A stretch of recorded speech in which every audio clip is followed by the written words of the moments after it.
Family આપણે જવું છે ગામમાં શ્રીખંડ લેવા. મહેમાન આવે છે એટલે શ્રીખંડ લેતા આવીએ, પછી જાય એમાં શ્રીખંડ લેતા આવીએ.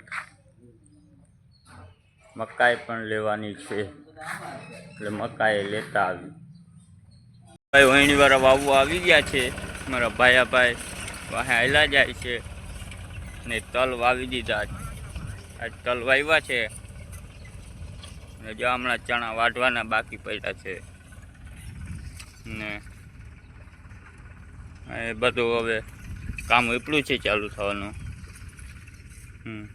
અને મારે ગામમાં જવું છે. આવી ગયા છે રાતે એગ્રોમાં મકાઈ લેવા. આપણી મકાઈ જોખાઈ છે, 5 કિલો લઈ જવાની છે.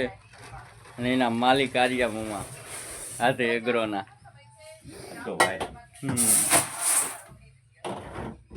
બધી જાતની દવા મળી જાય ને જોતી લઈ જાય.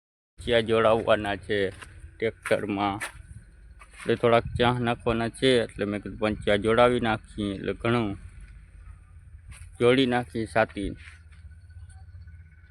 જો દોસ્તો હાથમાં દાંતેડું છે. આપણે ચણા વઢાઈ ગયા છે એટલે વાઢવાના ચાલુ કર્યા છે. વાઢવા તો જોશે જ. બધા ચણા વાઢી છે. ચણા વાઢવાનું થઈ ગયું છે. દાંતેડા હવે લઈ લીધા છે હાથમાં. વિવાહ વાર બહુ કર્યા થઈ કીધા હવે ચણા વાઢી નાખીએ. હજી તો ઘણા વાઢવાના બાકી પડ્યા. ના એ મારા બાપુ ચણા વાઢે છે અને મારા બેન ને બધા ચણા વાઢે. અને મજૂર કોઈ મળતા હે નહીં એટલે મેં કીધું ચણા વાઢી નાખીએ. અને આમાં ઉની પર વવાઈ ગયું છે. એમાં તલ વાવી દીધા છે.